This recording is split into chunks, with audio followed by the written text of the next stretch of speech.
¿Qué tal? ¿Cómo están? Les saluda Edson Sánchez y es tiempo de revisar las economías mundiales. Lo hacemos a través de nuestros principales titulares. En Ecuador, datos de ONU Mujer y diversas organizaciones del país revelan un escenario laboral injusto para la población femenina menor de edad en el país. En Noticias de Nuestra América Latina ampliamos todos los detalles. Y en contexto hablaremos de la deuda pública de Puerto Rico, su origen y algunas recomendaciones emitidas por especialistas para abordar esta problemática. Gobierno de Portugal aprueba recursos extras para la sanidad pública del país. En Economía 360 usted tendrá todos los detalles.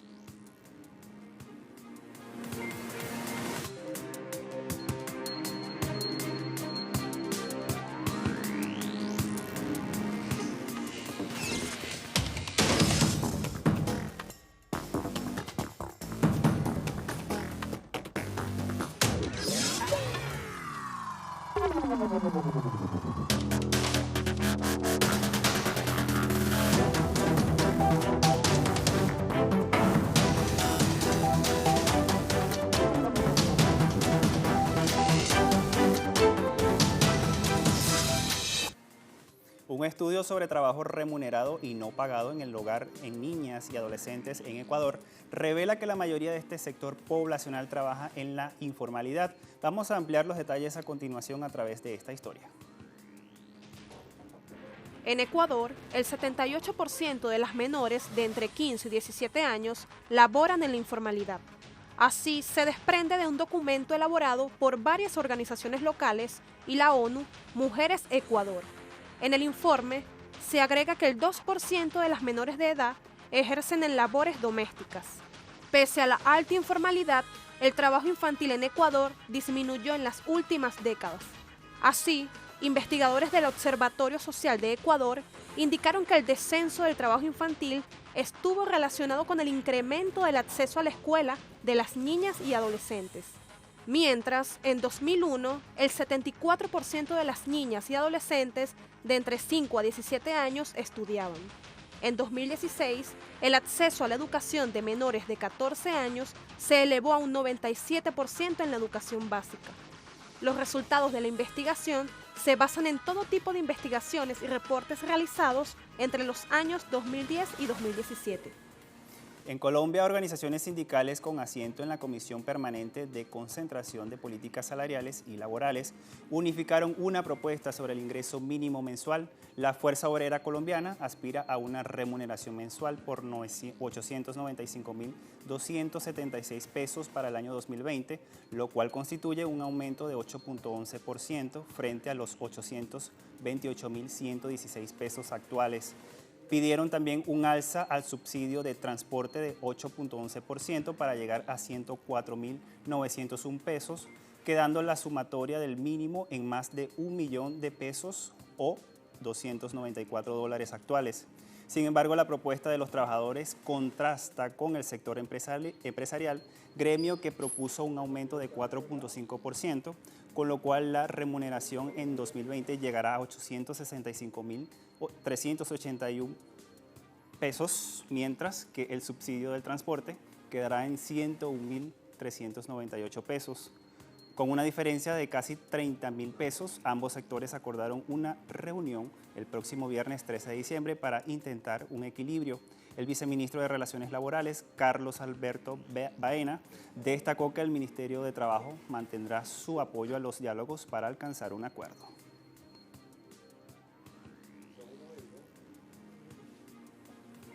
La inversión pública en Nicaragua crecerá 6% en el año 2020, así quedó establecido en el Presupuesto General de la República que fue aprobado por la Asamblea Nacional.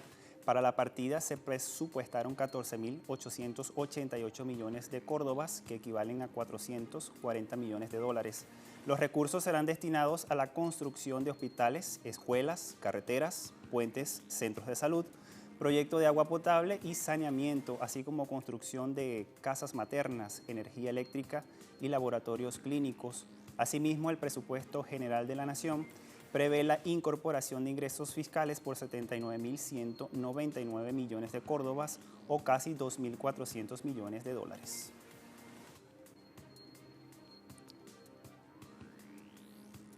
Y les contamos que los gobiernos de Argentina y Cuba acordaron expandir el intercambio de alimentos y también de medicinas.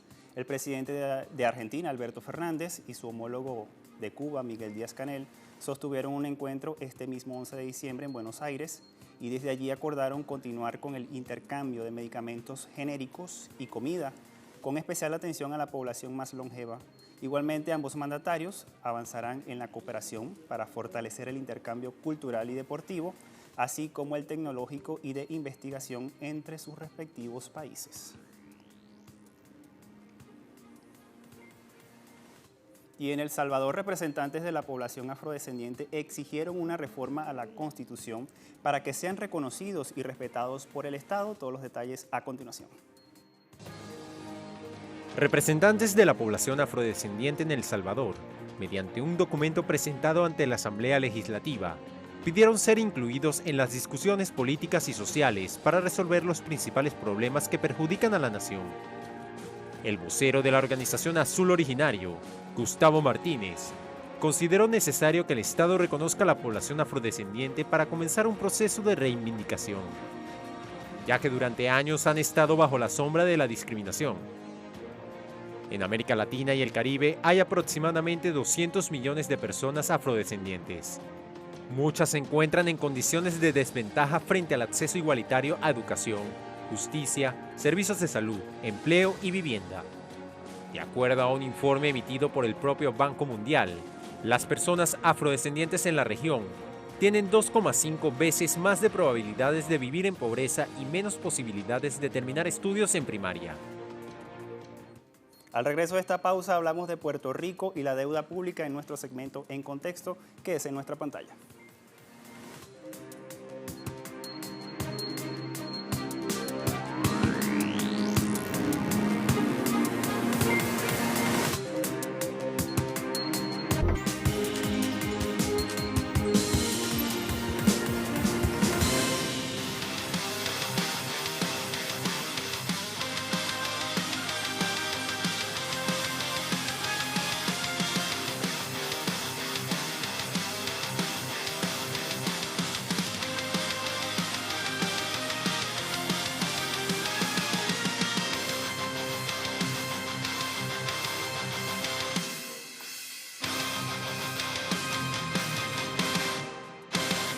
Y la deuda pública que carga Puerto Rico hunde al Estado Libre Asociado de Estados Unidos, pues su monto en relación con los habitantes, esto según especialistas en este tema, es 10 veces mayor a la media de cualquier estado del país norteño. El investigador José Nicolás Medina Fuentes analizó los orígenes de esta deuda y plantea cómo hacer para combatir este flagelo. El endeudamiento de Puerto Rico tiene su origen en el poder impositivo unilateral federal. Según el abogado José Nicolás Medina Fuentes, la ley Foraker del año 1900 autorizó a la corporación colonial a tomar préstamos hasta el 7% del valor de los inmuebles para construcción de carreteras, fortines militares u obras a toda costa de tributos pagados por los puertorriqueños.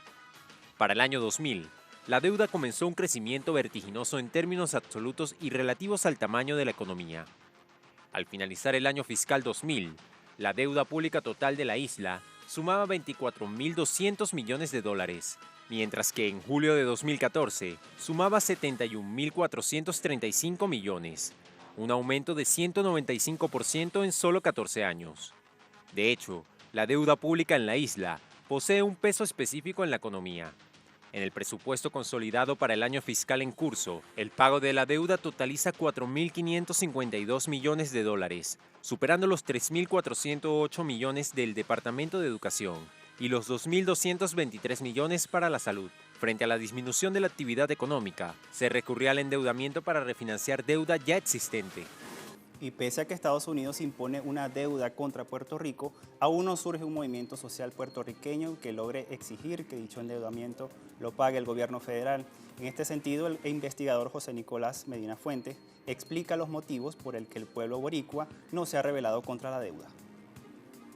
Investigador del portal web Rebelión, José Nicolás Medina Fuentes, señala 3 motivos por los cuales los puertorriqueños no se han rebelado contra la deuda impuesta por Estados Unidos a Puerto Rico.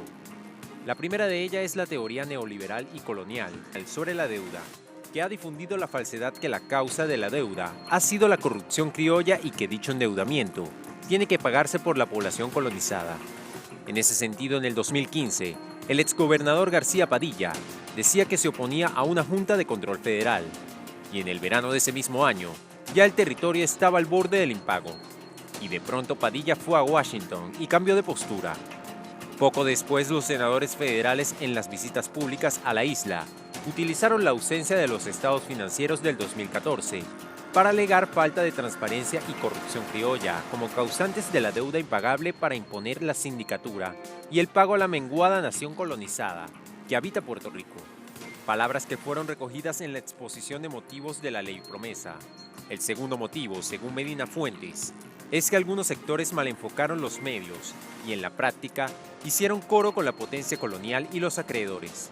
En ese contexto de crisis de deuda, un sector comenzó a plantear una teoría reformista de la deuda, que ha planteado que existen porciones de deuda ilegítima y otras ilegítimas cuya responsabilidad última corresponde a la nación puertorriqueña. Y el tercer motivo es la fragmentación y estancamiento del movimiento patriótico. En esa línea, Medina Fuentes señala que dicha fragmentación y debilidad del patriotismo ha impedido la creación de instituciones adecuadas y necesarias. Asimismo, ha permitido que la teoría anticolonial sobre la deuda se haya difundido como corresponde. Ha evitado que la dirección de la lucha contra la deuda odiosa la haya dirigido el independentismo. Y frente al difícil escenario del endeudamiento colonial de Puerto Rico, los planes neoliberales y sus consecuencias, el investigador hace las siguientes recomendaciones que compartimos con todos ustedes. Es continuar estudios de economistas, políticos e intelectuales en diversas disciplinas para construir ideas renovadas e ilustrar con estadísticas y gráficas cómo acontece el proceso de explotación del enclave colonial. También propone fortalecer un polo o frente unitario patriótico al que se unan movimientos sociales para expandir la teoría anticolonial y responsabilidad federal sobre la deuda.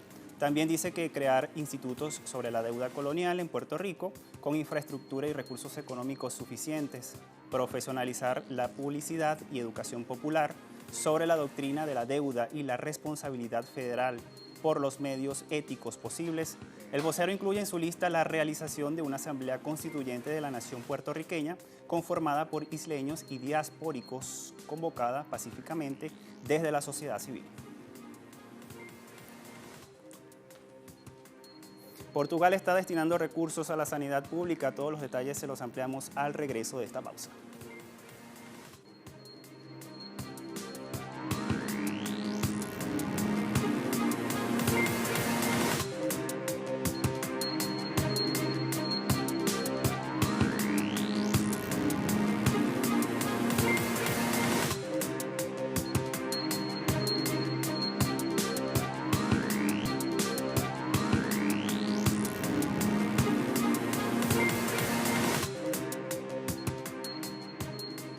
El gobierno portugués aprobó este miércoles reforzar con 800 millones de euros extra el presupuesto para el año 2020 de la sanidad pública del país. Con dichos recursos, el Ejecutivo espera atender las demandas como la reducción de la deuda del sistema y el aumento de la capacidad de respuesta para disminuir los tiempos de espera. Dentro de la citada cantidad, 100 millones de euros se destinarán a premios de desempeño para fomentar la productividad de los profesionales. Y 4 millones irán a reforzar los cuidados de salud primarios con la esperanza de que ello genere más consultas. Adicional, el gobierno planea financiar la contratación de más de 8.000 profesionales, entre ellos médicos, enfermeros y técnicos, durante los próximos 2 años, lo que implicará que el ritmo de contrataciones aumente 14%.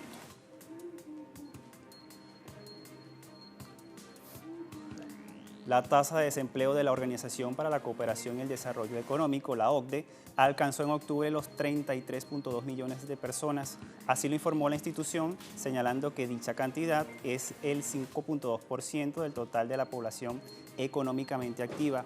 Por países, las tasas de desempleo más altas fueron la de España con 14.2% e Italia con 9.7%. Le sigue Francia, Finlandia con 8.5% y 6.7% respectivamente. Mientras que en cifras absolutas, Estados Unidos encabezó la lista de naciones de la OCDE con más personas sin empleo en octubre, con 5.855 millones. La tasa de paro masculina de la organización se mantuvo estable en octubre en 5.1%, mientras que la tasa de desempleo femenina se ubicó en 5.2%.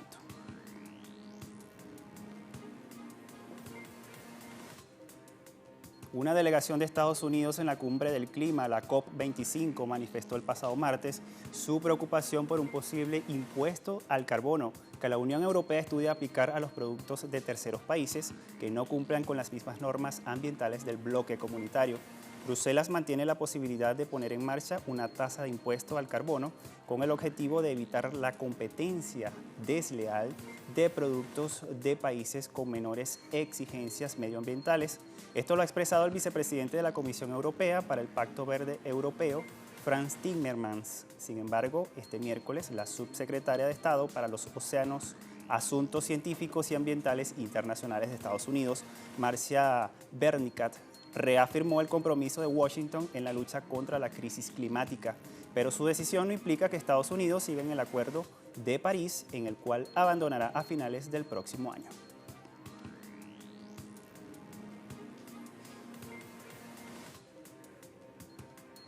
Y las posibles sanciones de Estados Unidos contra el gasoducto Nord Stream 2 vulnerarían la soberanía de la Unión Europea, así lo ha manifestado el jefe de la Asociación Empresarial Alemana para el Este de Europa, Oliver Hermes. Recordemos que el Congreso de Estados Unidos tiene previsto aprobar esta semana el plan de gastos militares para 2020, que prevé sanciones contra las compañías de Alemania, Austria, Francia, Países Bajos, Rusia y Suiza, que participan en la construcción de la tubería Nord Stream 2, que conectará Alemania y Rusia por el fondo del mar Báltico.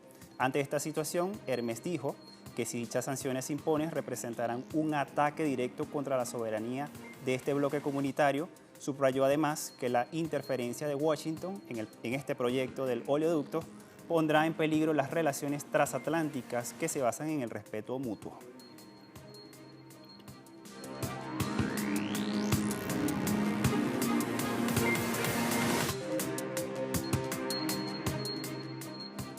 Y la OPEP augura un crecimiento económico mundial en el año 2020. Esta información la reseña el portal web Sputnik, que tienen en su pantalla a continuación. La Organización de Países Exportadores de Petróleo pronostica que la economía a nivel global crecerá 3% en 2019 y 2020. Así se desprende del informe de este organismo, que lo hace mensualmente. Señala que el comercio global sigue enfrentando varios desafíos, en particular las negociaciones comerciales de Estados Unidos con China y los desafíos adicionales que son planteados por los problemas fiscales en algunos países miembros de la Unión Europea, el Brexit y la actual desaceleración en Japón.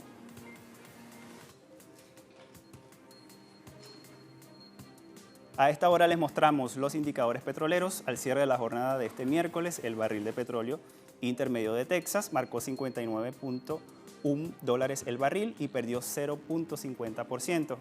Brent de referencia en Europa se ubicó en $64.03 el barril y tiene una baja de 0.53%. El crudo venezolano, 369.28 yuanes y tiene un aumento de 6.34 yuanes al cierre de la semana pasada. Con estos indicadores llegamos al final de esta emisión de Impacto Económico. Síganos en todas nuestras redes sociales. A todos muchas gracias. Hasta la próxima.